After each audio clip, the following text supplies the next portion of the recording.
Hi friends, మనకి 10th విద్యార్హతతో SSC నుంచి MTS మరియు హవాల్దార్కి సంబంధించిన నోటిఫికేషన్ అనేది రిలీజ్ కావడం జరిగింది. సో మనకి వేకెన్సీస్ చూసుకున్నట్లయితే హవాల్దార్ వచ్చేసి 1175 ఉన్నాయి. ఎంటీఎస్ వేకెన్సీస్ వచ్చేసి వేకెన్సీస్ బీయింగ్ కలెక్టెడ్, అంటే వేకెన్సీస్ ఇంకా లెక్కబెడుతూ ఉన్నారని, మనకు అతి త్వరలో ఎన్ని వేకెన్సీస్ ఉన్నాయనేది కూడా చెప్తారు.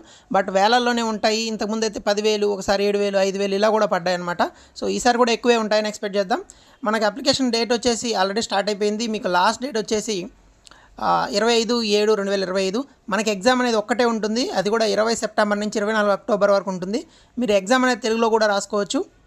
మనం ఇతర డీటెయిల్స్ చూసుకున్నట్లయితే ఎంటీఎస్కి హవాల్దార్కి కూడా ఒకటే అప్లికేషన్ ఉంటుంది. అప్లికేషన్ ఫీజు వచ్చేసి 100 రూపీస్ అనమాట.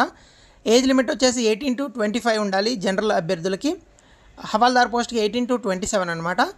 మిగతా age relaxations SC, ST and ఓబీసీకి ఏజ్ రిలాక్సేషన్స్ అనేవి ఉంటాయి. 10th పాస్ అయితే సరిపోతుంది. మీరు అప్లికేషన్ ఫీజు అనేది 100 రూపాయలు ఉంటుంది. అదే ఎస్సీ, ఎస్టీ మరియు మహిళలందరికీ కూడా అప్లికేషన్ ఫీజు అనేది ఏమీ ఉండదు. సో మనకి ఎగ్జామినేషన్ సెంటర్స్ కూడా ఆంధ్రప్రదేశ్లో చాలా వరకు ఉన్నాయి.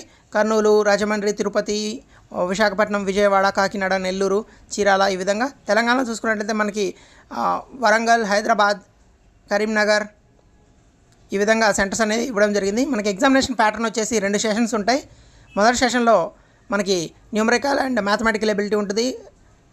రెండోది వచ్చేసి రీజనింగ్ ఉంటుంది. ఈ రెండు వచ్చేసి 20 క్వశ్చన్స్ ఉంటాయి. ఇది జస్ట్ క్వాలిఫైడ్ నేచర్ అనమాట.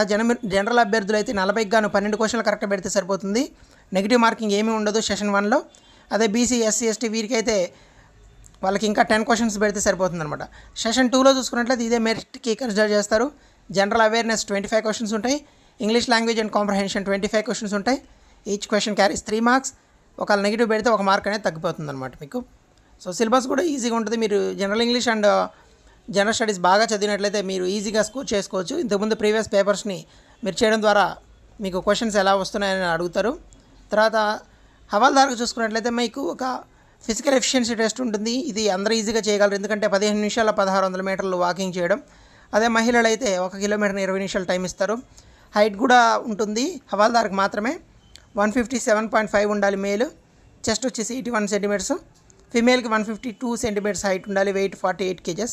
సో మనకి హవాల్దార్కి సంబంధించి ఎక్కడెక్కడ ఎన్ని పోస్టులు ఖాళీ ఉన్నాయనేది ఇవ్వడం జరిగింది. ఎంటీఎస్ కూడా త్వరలోనే ఇస్తారు. సో మీరు తెలియకపోతే తప్పకుండా దీనికి అప్లై చేసుకోండి. 10th క్వాలిఫికేషన్ కాబట్టి జాబ్ వచ్చే అవకాశాలు ఎక్కువగా ఉంటాయి. మీ ఫ్రెండ్స్ కూడా షేర్ చేయండి. ఇంకా ఫుల్ డీటెయిల్స్ కావాలంటే మన ఛానల్లో పెద్ద వీడియో ఉంది, అది చూడండి. Thank you so much.